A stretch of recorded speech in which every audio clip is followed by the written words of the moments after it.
கொட்டுக்காளியோட preview ஷோக்கு போனப்ப தட்டில் போய் வாங்குறப்ப உன்னை யார் இங்கே வர சொன்னா போ வாங்க புதுசாக அவனை தருவேடா வார்த்தை போதும் என்கரேஜ் பண்ணுறதுக்கும் அவமானம்னா பட்டிருக்கோம் தான் எல்லாருமே பட்டிருப்போம் சினிமாவுக்கு எல்லாருமே. சில பேர் என்ன பண்ணுறாங்கன்னா நானாக இருக்க ஆசைப்படுறவனை இருக்க விடாம. வணக்கம் மாலை முரசு நேயர்களே. இந்த வாரம் ஸ்டார் டாக்ஸ் நிகழ்ச்சியில் நம்ம யாரை பார்க்க போறோம்னு பார்த்தீங்கன்னா, இப்போ டிசி படத்தில் வந்து கருப்புன்ற ஒரு கேரக்டர் பண்ணி தெரிக்க விட்டுட்டு இருக்காரு நம்ம அண்ணன். வணக்கம் ஜவஹர் சக்தி அண்ணன், எப்படி இருக்கிறீங்க? வணக்கம், நல்லா இருக்கேன். நீங்க எப்படி இருக்கீங்க? நான் ரொம்ப நல்லா இருக்கிறேன். சரி, ஓகே. இந்த ஜவஹர் சக்தி இந்த பேரே டிஃப்ரெண்டா இருக்குது, எப்படி? வீட்டில் வச்ச பேர் வந்து ஜவஹர் குமார். Okay okay. ஜவஹர் வந்து அம்மாவும் தாத்தாவும் சூஸ் பண்ணது, குமார் வந்து எங்கள் அப்பா சூஸ் பண்ணார், அவங்க அண்ணனை பிடிக்குன்ட்டு, அதனால ஜவஹர் குமார். அப்பா பேர் சக்தி.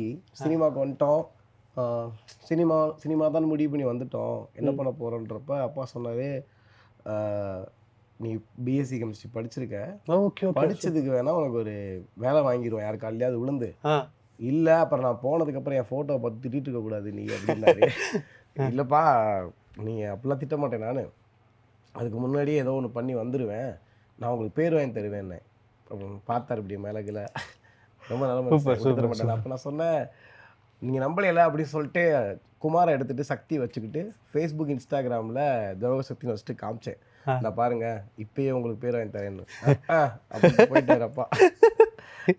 இந்த காமெடி நீ படத்துக்கு போய் பண்ணாத அப்படின்ட்டாரா?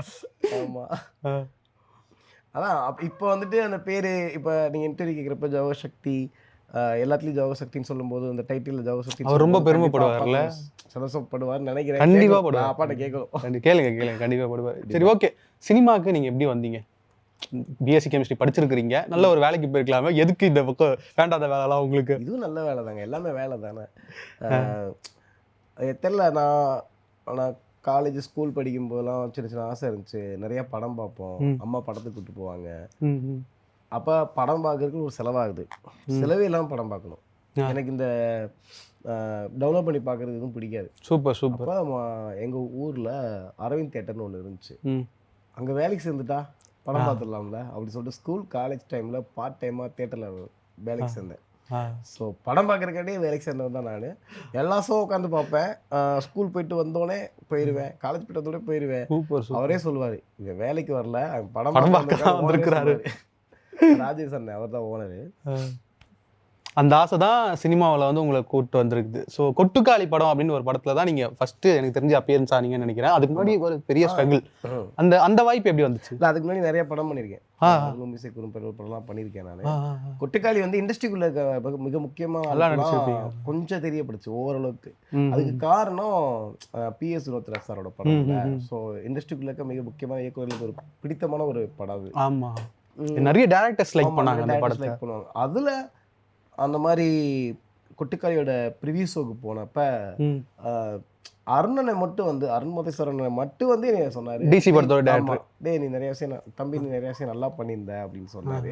எனக்கு ஒரே ஷாக்காயிடுச்சு, இவ்வளோ பேர் இருக்காங்க, அவ்வளோ பேர் எப்படி நம்மளை சொன்னார். அப்புறம் இன்னும் சாரி இப்போ தான் சொல்கிறேன், போத்தொழில் டேரக்டரும் பாராட்டினாரு, பாராட்டினாரு. அப்போ அருண்மதேஸ்வரனை சொன்னார். எனக்கு அது சொன்னப்போ எனக்கு ரொம்ப பிடிக்கும், அருணன் படம் நடிக்கணும் ஆசை வேறு. ஆனால் நான் அந்த மாதிரி உங்கள் அசோசியேட் விக்னேஷ் ராமகிருஷ்ணன் நான் ஃபாலோ பண்ணுறேன், அப்படியா ஃபாலோ பண்ணு அப்படின்னாரு. அதுக்கப்புறம் இளையராஜா பைபிக் எடுக்கிறதா இருக்கு. ஆமாம், அது என்னாச்சு ட்ராப் பண்ண? அது தெரில, எனக்கு தெரில, அது போய்ட்டு தான் இருக்கும் கண்டிப்பாக. ஆனால் அதுலேயே நீங்கள் ரோல் இருக்கிறதா சொன்னாங்க, அதுக்கு தான் நான் ஆடிஷன் போனேன். ஓகே. அப்புறம் அதுலேருந்து ஒரு கொஞ்சம் நாள் கழிச்சு, ரொம்ப நாளுக்கு அப்புறம் விக்கி மறுபடியும் ஃபோன் அடிச்சாரு, தலைவர் ஆடிஷன் பண்ணிடலாமா அப்படின்னாரு. சரி பண்ணலாம் தலைவராக போனேன். முதல் ஆடிஷன் முடிஞ்சு அருணனை பார்த்துருக்காரு, இன்னொரு ஆடிஷன் பண்ண சொன்னாங்க, அதையும் அருணனை பார்த்துருக்காரு. மூணாவது ஒரு ஆடிஷன் பண்ணாங்க, அதையும் அருணனை பார்த்துட்டாரு. சரி அவனுக்கு ஒன்று கொடுப்போன்னு சொல்லிட்டு ஒரு கொஞ்சம் நல்லா இருக்கும், பெரிய கட்டராக இருக்கும்னு சொல்லி சொன்னார் விக்கி. திடீர்னு ஃபோன் பண்ணி விக்கி அப்புறம் வந்துட்டு, தலைவா இந்த மாதிரி மாப்பிள்ளை கேரக்டர் பண்ணுறீங்க, ஒரு 7 நாள் வரும் அப்படின்னாரு. ஓகே சரிங்க தலைவரே, என்ன 7 நாள், அது ஏதோ பெருசாக இருக்குன்னு நினச்சேன். இல்லை இது நல்லா இருக்கும், அருணன் தான் உங்களுக்கு கொடுக்க சொன்னாருன்னா சரி ஓகே அப்போனா சரி அப்படின்ட்டேன். அப்படி நினச்சிட்டு இருக்கப்போ திடீர்னு ஷூட்டிங் தொடங்கின அன்னைக்கு ஒரு 4 மணிக்கு ஃபோன் வந்துச்சு, சாயந்தரம் 4 மணிக்கு. எங்கே இருக்கீங்கன்னு ஆகாஷ் ப்ரோ அடித்தார். இந்த மாதிரி நான் வந்துட்டு சாலிகிராமத்தில் இருக்கேன் தலைவா. உடனே புரசேவக செட்டுக்கு வாங்க அப்படின்னாரு. போனோடனே அருணனை பார்த்தாரு, கரெக்டாக இருப்பார் ஜவஹர் அப்படின்னாரு. அப்புறம் அசோசியேட் சாலமன் பார்த்தாரு, கோஆர்டினேட்டர் பரத் அண்ணன் ஜான்சன் பார்த்தாங்க. ஆமாம் கரெக்டாக இருப்பார் அப்படின்னு சொன்னாங்க. அப்போ மாறினது தான் அந்த கருப்பன். ஸோ சாமி கண்ணுன்னு ஒரு கேரக்டர்லேருந்து கருப்பனா அங்கே தான் மாறினான் அவர் 2 ஹவர்ஸில். செம்ம. அதுக்கு கருப்பசாமியே கொடுத்த மாதிரியான வாய்ப்பு இது. கருப்பசாமிலாம் கொடுக்கல, அருண்மகேஸ்வரனை கொடுத்தாரு. பாவம் அவருக்கு நிறைய வேலை இருக்கு, அருண்மகேஸ்வரனை கொடுத்தாரு. Super super. சரி ஓகே, டிசியில் வந்து இந்த ஒரு கேரக்டர் பண்ணிருக்கீங்களே, மெட்ராஸுக்கு அன்பி எப்படி ஒரு கேரக்டரோ அதே போல தான் நீங்கள் கிட்டத்தட்ட அதே தான் செம்யூலராக சாரி சேமாக 2 பேருக்குமே ஒரே மாதிரி தான் இருக்கும். ஸோ அந்த கேரக்டரை பண்ணும்போது உங்களுக்கு நடந்த இதெல்லாம் நம்ம லைஃப்ல நினைச்சு பார்க்கலாம். ஆனா கண்டிப்பா இந்த படம் வந்து வந்துச்சுன்னா எனக்கு ஒரு பேர் கிடைக்கும் அப்படின்ற மாதிரி உங்களுக்கு கண்டிப்பா ஷூட்லயும் தோணி இருக்கும்ல, அந்த மூமெண்ட் எப்போ தோணுச்சு? அல்ல இந்த கேரக்டர் கொடுத்ததுக்கு அப்புறம் ரொம்ப சந்தோஷப்பட்டேன். ஒரு படம் ஃபுல்லா இருக்கும் ஒரு பெரிய கேரக்டர் அப்படின்ட்டு. அருணாடை நம்ம நம்பி கொடுத்துருக்காரு, அதை நம்ம சிறப்பாக பண்ணணும். அதுக்கு என்னமாவது மெனக்கெட்டுக்கிட்டே இருக்கணும்னு ஆசைப்பட்டேன். அதை நான் நிறைய இடத்துல பண்ணியிருக்கேன். அது அருணனே சொல்லியிருக்காரு, நீ நல்ல நடிகன்டா அப்படின்ட்டு. சூப்பர். ரொம்ப ஹாப்பியாக இருந்துச்சு அருணனை சொல்லும்போது. அது போக அங்கே லோகேஷ் கனகராஜன் ஒரு இயக்குனர் நடிகராகிறாரு. ஒரு எப்படி இருப்பாரு, இயக்குனராகவே நான் பார்த்துருக்கேன் செட்டில். ஆமாம், ரொம்ப நல்ல மனுஷன், இலகுவாகவே இருப்பார். அதே தான் இப்போ செட்டில் இங்கே டிசியில் பார்க்கும்போது இருந்துச்சு. யார் பண்ணுறா அந்த கருப்பன் கேரக்டர்னு ஒரு கேட்டார் அண்ணன்ட்ட. இந்த மாதிரி கொட்டுக்கால் நடிச்ச பையன் அப்படின்னு, சூப்பர்ரா அப்படின்னு சொல்லிட்டு போயிட்டார். அவ்வளோதான். அப்போ எனக்கு பயங்கர ஹாப்பியாக இருந்துச்சு. யார் என்னன்னு கேட்கல, இப்படி ஒரு படம் இப்படி ஒருத்தர் நடிச்சிருக்கான் அப்படின்னு சூப்பர்னு சொன்னார்ல. அப்புறம் போனால் அந்த டீமே அப்படி டீம், லோகேஸ்வரனாக இருக்கட்டும், என் கூட நடித்த கிட்டி ப்ரோவாகட்டும், சுனிலான சரத்தனா இருக்கட்டும், செபாஸ்டினா இருக்கட்டும், எல்லாருமே மோஸ்ட் ஸ்வீட் கைண்ட் பீப்புள் தான். வாமிகா, நம்ம சந்திரா, அவங்களுக்கு பத்தி அடுத்துதான் வர. இப்போ லோகேஷனா இருக்காருல்ல, அவர் வந்து பயங்கரமான சூப்பர் டைரக்டர். ஆனா ஒரு கட்டத்துக்கு மேல அவரையும் விமர்சனம் பண்ணாங்க. இந்த படம் பண்ணும் போதெல்லாம் வந்து எங்க சமூக வலைத்தளத்துல போனாலுமே அவரை ட்ரோல் பண்ற மாதிரி தான் இருந்துச்சு. ஸோ அதை செட்டியுமே லைட்டா பாதிச்சிருக்குமா, இல்ல அவர் அதுல ஃபீல் பண்ணி? இல்ல இது அவரை கொஞ்சம் கூட அது பாதிக்கல. அவர் அதை பத்தி ஏதாவது அவர் தெளிவா இருந்தாரு. நம்ம வந்துட்டு உழைச்சா இங்க இருக்க எல்லாமே மாறும் அப்படின்னு தெளிவா இருந்தாரு. ஏன்னா அவர் அங்க பைலட் பண்ணிட்டு அதை தூக்கி அலைஞ்சு ப்ரொடியூசர்கிட்ட கதை சொல்லி அப்புறம் டைரக்டர் ஆகி வச்சிருக்காருல்ல. ஸோ அவருக்கு தெரியும் அவங்க தான் நம்மளை தூக்கி வைக்கிறாங்க, அவங்க தான் இப்போ இப்படி பண்ணுறாங்க, அவங்க மறுபடியும் நம்மளை தூக்கி வைப்பாங்க, அதுக்கு உழைச்சா அவங்களுக்கு பிடிக்கும் அப்படின்றது தெரியும். அதுதான் அவர் பண்ணியிருக்காரு. ஸோ அவர் ரொம்ப காம் தான், ரொம்ப காமாக தான் ஹேண்டில் பண்ணார். நான் கூட யோசிச்சிருப்பேன், எனக்குலாம் ஒரே கமெண்ட்டு தப்பாக வந்துச்சுன்னா எனக்கு ஒரு பதட்டம் ஆயிடுது. அவர் கொஞ்சம் கூட பதட்டப்படல. நடிப்புலேயும் வந்து ஒரு பயங்கரமான ப்ரொஃபஷனலாக தான் அவர் ட்ரெயின் பண்ணி நடித்தார். எங்கிட்ட சொல்லுவார், பெரிய இயக்குனர் தான், இப்போ ஹீரோவாக நடிக்கிறார்ல, நான் இவங்களாம் இருக்கப்போ சொல்லுவார், டேய் ஏதாவது தப்பாக தெரிஞ்சால் சொல்லுங்கடா, நான் மாற்றிக்கிறேன் அப்படின்ட்டுவார். சரிண்ணே, உண்மையை தான் சொல்கிறேன் அப்படின்ட்டு. சரிங்கண்ணே அப்படின்ட்டு. அப்புறம் ஒரு இடத்துலலாம் வந்துட்டு மானிட்டர் சும்மா நான் பெரும்பாலும் அங்கே நிற்க மாட்டேன் மானிட்டர் கிட்ட. அப்போ மானிட்டர் கிட்ட நிற்கிறப்ப பார்த்துட்டு என்ன ஜோவர் ஓகேவா அப்படின்னாரு. அண்ணே நல்லா இருக்குண்ணே, நல்லா இருக்குண்ணே அப்படின்னு. ஓகே அப்படின்ட்டு. ஸோ அந்தளவுக்கு ரொம்ப ஃப்ரீடம் அவர். அருணன் எவ்வளோ ஃப்ரீடம் கொடுத்தாரோ அதே அந்த இடத்துல அவர் பலருக்கு அவ்வளோ ஃப்ரீடம் கொடுத்தாரு. சூப்பர் லோகேஷன்கிட்ட இது இப்படி பண்ணிக்கலாமான்ட்டு. ஆனால் பண்ணிக்கலாமான்னு கேட்கும்போது அவங்க டேரக்டராக கேட்க நடிகராக போய் அருணன்ட்ட கேட்டுக்கடா அப்படின்ட்டு. சரி நான் கேட்டுக்கிறேனே அப்படின்ட்டு. செம்ம. சரி ஓகே, எனக்கு இப்போ ஹீரோவை பற்றி சொல்லிட்டீங்க. ஹீரோனை பற்றி கேட்கும்போது சாதாரணமாக பசங்களுக்குலாம் தோணும்ல, ஒரு பொண்ணு நம்ம கிட்ட பேசாதா அப்படின்ற மாதிரிலாம் நம்ம யோசிப்போம். ஆனால் ஹிந்தியில் வந்து அவங்க பிளாக் பஸ்டர் ஹீரோயினி, அவங்கள வந்து பாத்திர முடியாதா அப்படின்ற மாதிரி ஏற்கப்படுவாங்க நிறைய பேர், நான் கூட இன்க்ளூடட் மீ. ஆனால் நீங்கள் வந்து பாட்டம் என்ன ஆட்டம் என்ன எங்க என்ன உங்களுக்கு மட்டும் என்ன எல்லாமே ஸ்பெஷலாக நடக்குது சொல்லுங்க, அதை பற்றி சொல்லுங்க, அவங்கள பற்றி சொல்லுங்க. ஒரு பொண்ணு பேசுற மாட்டாளான்னு சொன்னீங்கல்ல, நான் அப்படிலாம் ஃபீல் பண்ண மாட்டேன். போய் பேசிடுவேன், யாராக இருந்தாலும் ஹாய் அப்படின்ட்டு போயிடுவேன் நான். அது அவங்க ரொம்ப அதான் எங்கள் டீமே அப்படி டீமாக தான் அமைஞ்சிருக்காது. அவங்க எல்லாருமே 100% வெற்றிக்கு தகுதியானவர்களாக தான் இருக்காங்க. அவ்வளோ அழகான மனிதர்கள். இல்லை ஃபோன்லாம் வாங்கி கொடுத்துருக்காங்கன்னு கேள்விப்பட்டேன். சொல்கிறேன் அதான், அது என்னன்னா இவ்வளோ அழகான மனிதர்கள், இவ்வளோ அன்பான மனிதர்கள் ஜெயிக்காம வேறு யார் ஜெயிக்க போகிறா? கரெக்ட். அதுதான் அங்கே சந்திராவும் வாமிகா மட்டும் இல்லை, சந்திராவும் சரி தங்கம் தான். பேசுறீங்க. ஃபர்ஸ்ட் மீட்லேயே அவங்க எங்களுக்கு அந்த இது கொடுத்தாங்க. ஆக்சுவலாக வாமிகா நீங்கள் பார்த்துட்டு இருக்கீங்க, அவருக்கு ஐஃபோன் கொடுத்துருக்காங்களா? காமிங்க அந்த ஐஃபோனை. எல்லாரும் காமிங்க தான் கேட்குறீங்க. ஐஃபோன் வந்து அவங்களுக்கு கொடுத்துருக்கீங்க. எனக்கு வந்து ஒரு நோக்கியா 1100 கூட கொடுங்க, ரொம்ப சந்தோஷப்படுவேன். நானும் வந்து நீங்கள் விஜேவா இன்னும் சிறப்பாக பண்ணுங்க, தொழிலில் சிறப்பாக செயல்படுங்க. கண்டிப்பாக எனக்கு தெரிஞ்சு அவங்க அப்படிதான் நினைக்கிறேன். ஸ்வீட் அவங்க ரொம்ப அவன் வேலையை ஒழுங்கா பார்க்குறான் அப்படின்னா அவனை என்கரேஜ் பண்ணணும். சூப்பர். என்கரேஜ் பண்ணணும்னு ஆசைப்படுற ஒரு ஆளா இருக்காங்கன்னு நினைக்கிறேன். இப்போ இருக்கிற இண்டஸ்ட்ரியில அந்த மாதிரி இல்லை எனக்கு தெரிஞ்சு. இவ்வளோ கைண்டாகவும் சரி, அதை ஒருத்தர் நல்லா பண்றாங்கன்னா அவங்களை வந்து அப்ரிஷியேட் பண்றது இல்லை. ஆனா அந்த மாதிரி பீப்புளை பார்க்கும்போது நமக்கே ஆச்சரியமா இருக்குது. என்ன மேட்டர்னா இருக்காங்க, ம் பட் இருக்கிறவங்களுக்கு பூரா அவங்களுக்கே யாரோ ஒரு ஆள் என்கரேஜ் பண்ண வேண்டிய இடத்துல இருக்காங்க. அதனால என்கரேஜ் பண்றதுக்கு நீங்க அப்படி இருக்கீங்கன்னா உங்களை என்கரேஜ் பண்ண வேண்டியதா இருக்கு. அப்பதான் நீங்க அங்க பண்ண முடியும்ல. ஃபோன் தரணும் அவசியம் இல்லைங்க, வார்த்தை போதும் என்கரேஜ் பண்றதுக்கும். சரி, இந்த படத்துல வந்து நீங்க சாகும்போது உங்களுக்கு வந்து நிறைய விஷயங்கள்லாம் வச்சிருப்பாங்க படையல் மாதிரி. ஒரு நல்ல பிள்ளையா இருந்த உங்களை வந்து நீங்க வந்து பர்சனலா நான் கேள்விப்பட்டேன் உங்களுக்கு எந்த கெட்ட பழக்கமும் இல்லை அப்படின்னு.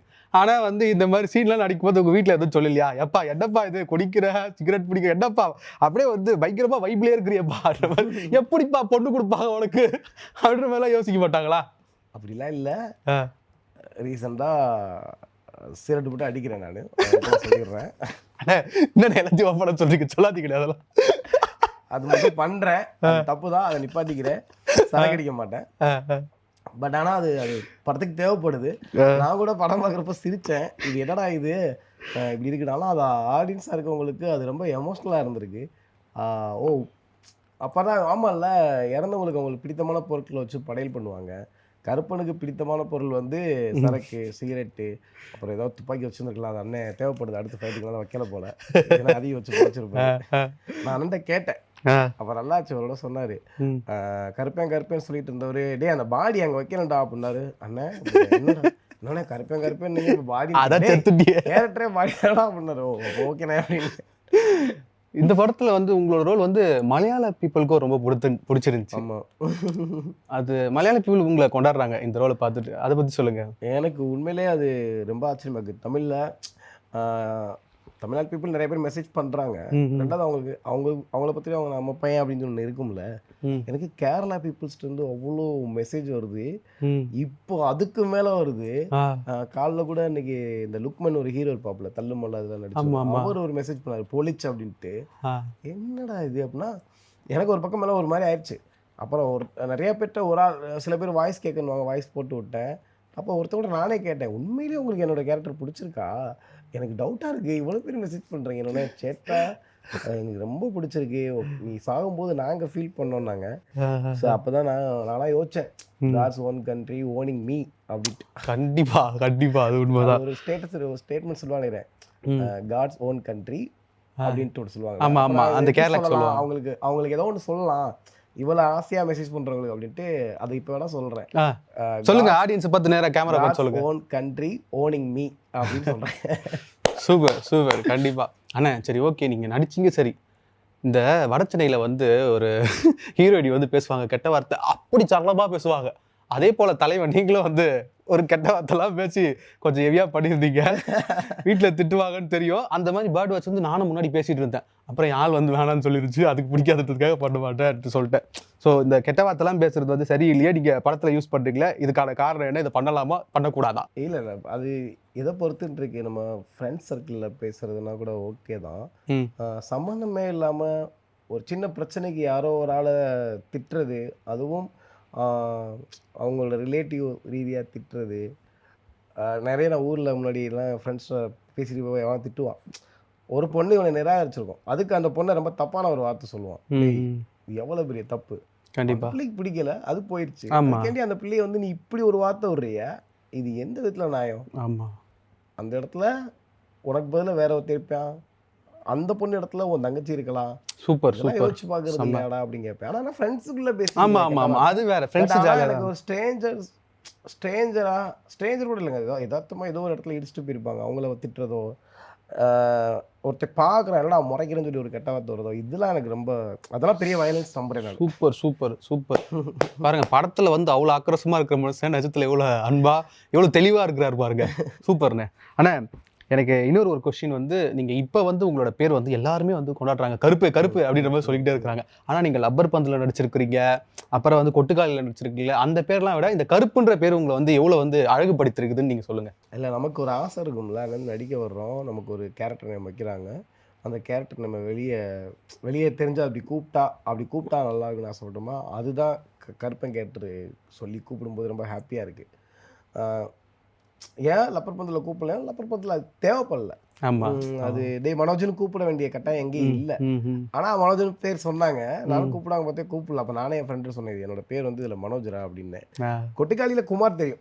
ஆமா, அது ஒரு தெரியும். குமார் குமார் தானே அப்படின்னு அந்த பிள்ளை சொல்லும், அதனால அங்கே தெரியும். ரெஜிஸ்டர் ஆச்சு. கருப்புல கருப்புல ஆர்ஜே பாலாஜி நேம் வைக்கல. ஆமா, அடுத்த படத்துல ஆனா ஆர்ஜே பாலாஜி என்ன பெருசா தருவார் சொல்லியிருக்காரு. Super super. ஆக்சுவலா கருப்பு படத்துல நீங்க நடிச்சிருக்கீங்க. அந்த திருடனே நான் தான், இந்திரன் சேட்டாவோட. ஆமா சார், நாங்க தான் சார் எடுத்தோம், எத்து குத்துரு சார், என் சித்தி வீட்டுல இருக்கு அப்படின்னு சொல்லி 2 பசங்க இருப்பாங்க. அதுல ஒரு பையன் தான் நானு. நான் தான் பேசுவேன் அதை. ஆர்ஜே பாலாஜி ரொம்ப மரியாதையா ட்ரீட் பண்ணாரு, சூப்பரா பாத்துக்கிட்டாரு. ஜவஹர் நல்லா பண்றீங்க, நல்லவனாவும் காமிக்கலாம் கெட்டவனாவும் காமிக்கலாம், ஆமா ஷியோரா நம்ம ஒர்க் பண்ணுவோம் அப்படின்னாரு. எனக்கு ரொம்ப பெரிய வார்த்தையா இருந்துச்சு. கண்டிப்பா. நான் வந்து இப்போ இது ஒருத்தரை வந்து அடையாளப்படுத்தி சொல்லக்கூடாது, ஆனா நீங்க லைட்டா ஜெயிலர் வில்லன் மாதிரி இருக்கிறீங்க. ஆனா நீங்க அதுல வந்து அடங்க மாட்டீங்கன்னு எனக்கு தெரியும். எனக்கு பார்க்க அப்படி தோணுச்சு, தப்பா எடுத்துக்காதீங்க. இதை நான் ரெஜிஸ்டர் பண்ணிக்கிறேன். அவரை வந்து எல்லா ரோலுமே யூஸ் பண்ணிக்கலாம். கிட்டத்தட்ட அவருமே அப்படிதான், அங்க மலையாளத்துல எல்லா ரோலுமே அவர் பண்ணுவார் சூப்பரா. நல்ல ஆர்டிஸ்ட், பெரிய ஆர்டிஸ்ட். சரி, ஓகே. லோகேஷ் கனகராஜ் சார் வந்து இப்போ ஆக்டரா அவங்க கூட நடிச்சிட்டாரு. ஆனா அவர் டேரக்ட் பண்ணது வந்து பயங்கர பிளாஸ்டா இருக்கும் எல்லா படமும். அவரோட படங்களை வந்து நான் வருஷப்படுத்துறேன். இந்த படம்லாம் வந்து பரத் இதுக்கு நான் இந்த ரேட்டிங் கொடுப்பேன் அப்படின்னு சொல்லிட்டு ஒரு 8 படம் தான் பண்ணியிருக்கிறாருன்னு நினைக்கிறேன். அதுக்கு வந்து 1, 2, 3 வருஷப்படுத்தி வச்சிருப்பேன். அது நீங்க சொல்லணும். ஆமா. அவரோட ஃபர்ஸ்ட் படம் அவியல், அதுக்கு என்ன ரேட்டிங் கொடுப்பீங்க? 7 படம் இருக்குன்னு நினைக்கிறேன். 7 படத்துல அது எத்தனாவது ரேட்டிங் கொடுப்பீங்க? 7. சூப்பர். மாநகரம் 2. லியோ 6. விக்ரம் 3. மாஸ்டர் சொல்றோம். ஐயோ, தளபதி ஃபேன் வேற நான். 4. கைதி 1. நினைச்சேன், தலைவன் அடிச்சிட்டாரு, புடிச்சிட்டாரு. ஓகே, கரெக்டாக தான் சூப்பராக கொடுத்துருக்கிறீங்க. நான் கொடுத்துருந்தா கூட இவ்வளோ தெளிவாக கொடுத்துருக்க மாட்டேன். தெளிவான ஆள் இவர். இவரெல்லாம் ஏமாற்றவே முடியாதுக்கா. மனுஷன் கரெக்டாக தெளிவாக பண்ணுறாரு. இப்போ டிசியில் வந்து நீங்கள் நடிச்சிருந்தீங்களா, அதில் ஃபஸ்ட்டு உங்களுக்கு எந்த சீன் எடுத்திருந்தாங்க? டிசிலையா? அந்த செக்ஸ் ஒர்க்கர்ஸ் ஆக்சுவலாக சந்திராவோட அறிமுகமான அந்த சீன் இருக்குல்ல, ஃபைட் இருக்குல்ல, அதுதான் எடுத்தாங்க ஃபர்ஸ்ட். அதுல நடந்த சுவாரஸ்யமான ஏதாவது ஃபர்ஸ்ட் போறீங்க அந்த படத்துக்கு? எப்பயுமே எந்த படம் நீங்க நிறைய படம் பண்ணியிருக்கிறீங்க, ஆனா நம்ம ஃபர்ஸ்ட் டே அந்த ஃபர்ஸ்ட் ஷூட் வந்து எப்பயுமே வந்து மெமரியில் பயங்கரமா நிற்கும். ஸோ அதுல நடந்த இன்ட்ரெஸ்டிங்கான இது. ஆமா, இதில் வந்து ஃபஸ்ட்டு அந்த ஃபைட்டில் வந்துட்டு நானும் கிட்டி ப்ரோவும் விரட்டி ஓடி போய் வெட்டணும். அவனை வெட்டி ஓடி போய் அடிக்கணும். அந்த ஆட்டில் தான் இப்போ வாங்க நாங்கள் இங்கேருந்து. அப்போ சுவாரஸ்யமான விஷயம்னா என்னன்னா, கிட்டிக்கு எனக்கும் ஒரே மாதிரி அடிபிடிச்சு. எனக்கு வலது கால் கட்ட வரல. ஆமாம், எனக்கு வலது கால் கட்ட வரலாம், அவருக்கு இடது கால் கட்ட வரல அடிபிடிச்சு. 2 பேருக்கும் ஒரே மாதிரி. அவருக்கு நெகமே பிஞ்சிருச்சு, எனக்கு ரத்தம் வந்துச்சு. அதான் சுவாரசியமாக இருந்துச்சு. ரத்த கலடா அப்படின்ட்டு. எங்களோட செருப்பு, அந்த பழைய அந்த ரப்பர் செருப்பு இருக்குல்ல, அதை பிடிக்க தெரியல, பிடிக்க வலிக்கும். ஆமா ஆமா. சரி, ஓகே. இப்போ வந்து நீங்க ஒரு ரோல், ஒரு குறிப்பிட்ட ஒரு கதைக்கு ஒரு தேவையான ரோலா பண்றீங்க. ஹீரோவா நடிக்கிறதுக்கு ஆசை இருக்குதா? எனக்கு தெரியலையே. உங்களுக்கு இல்லை, எனக்கு என்னன்னா, நான் அதுக்கு உழைக்கணும். அதுக்கு நான் தகுதியாக இருக்கேன்னா கேட்டால் தகுதியாக இருக்கேன்னு சொல்லுவேன். ஆனால் அதுக்கு உழைக்கணும். நான் அதுக்கு உழைச்சிட்டு கண்டிப்பாக பண்ணணும்னு ஆசை இருக்குது. எப்படி பண்ணணும்னா, தமிழ்நாட்டில் ஒரு 80% பாய்ஸ் வந்து என்ன மாதிரி தானே இருக்கானுங்க. ஆமாம், நம்மளாம் ஒரே இடம். எங்கள் அம்மா அப்பாவுக்கு நான் தான் பிள்ளைனா, அவங்க அம்மா அப்பாவுக்கு அவங்க பிள்ளை. அவங்கள ரெப்ரஸன்டேட்டிவாக ஒரு படம் வரணும்ல, கண்டிப்பாக கதை வரணும்ல. அதுக்கு நான் நடிக்கணும்னு ஆசைப்படுறேன். மேபி இன்னும் ஒரு 5 வருஷத்துக்கு அந்த மாதிரி டைரக்டர்ஸ் வந்திருப்பாங்க. ஏன்னா இப்போ இல்லை, இப்போயே ஆல்ரெடி அதுக்கான படம் வந்துகிட்டு இருக்கு. நெக்ஸ்ட் இயரே அது நடக்கலாம் கண்டிப்பா.